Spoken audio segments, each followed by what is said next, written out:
Hey everyone, welcome back to Macro Decoded, where we break down the big global moves that shape our world. Today, we're diving into the US's bold step back from the United Nations, a retreat that's got everyone talking. Imagine this, pulling out from over 60 international groups in one go. Sounds dramatic, right? What do you think? Is this America flexing its independence or shooting itself in the foot?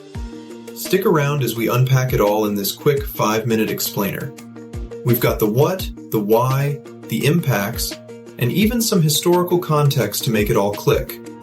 If you're new here, hit that subscribe button early. Let's get into it. First off, let's set the scene.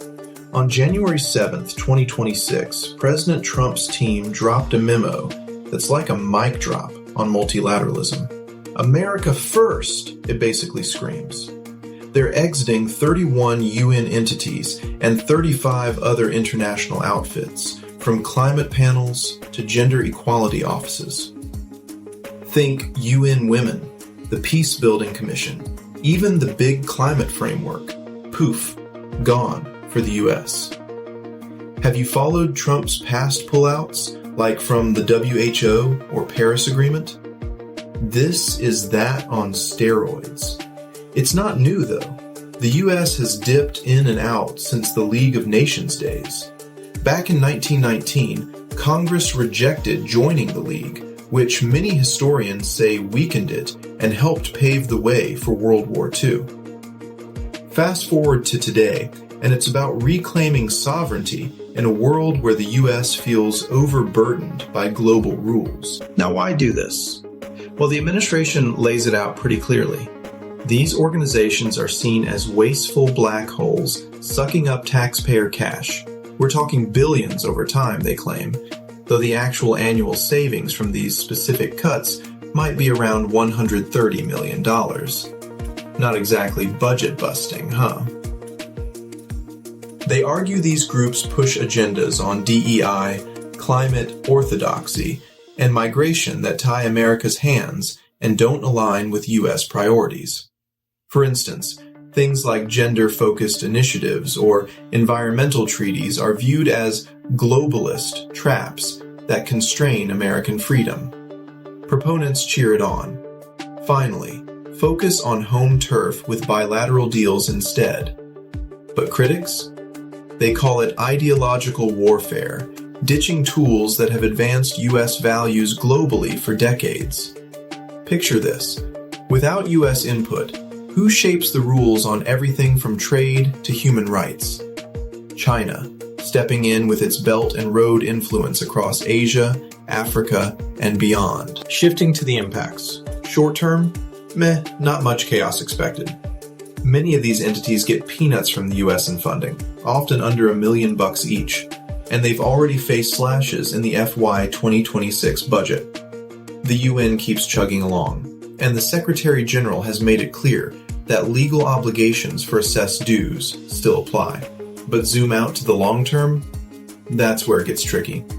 We're talking lost sway in peace efforts. Imagine places like Haiti or the Democratic Republic of Congo without U.S. muscle and key commissions. It could lead to more instability and force America into pricier unilateral interventions. On gender rights, only about 15% of the global sustainable development goals are on track right now. Pulling from UN Women could make things worse for women and girls in conflict zones, undermining efforts the US has championed before. And climate? The US is the first nation to bail on the 1992 Framework Convention. That's the foundational treaty, ratified by the Senate unanimously back in the day. Hello, isolation from trillions in green investments worldwide. Economic ripples, too. Without a seat at tables like the UN Conference on Trade and Development, U.S. exporters might face shifting policies in the EU or China that add compliance costs. Critics warn of a multipolar mess, where America cedes the stage to rivals.